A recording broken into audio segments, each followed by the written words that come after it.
Hey, how's it going, guys? It's me, Chris, again, and today we have a 2015 Lexus CT 200H maintenance light reset.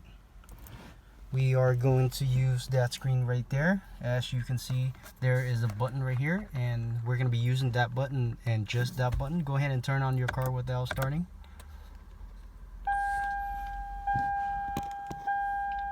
As you can see, maintenance required. Now, currently we are at the ODO. Make sure it's on the trip A and go ahead and use this button to change it to trip A, just like that. Now, turn off your car. At the same time, press and hold this button and turn your car back on without starting. Press and hold. Give me a second here.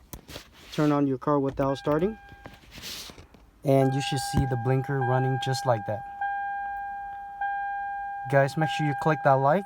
Thank you for watching. I'll see you next time. Bye bye.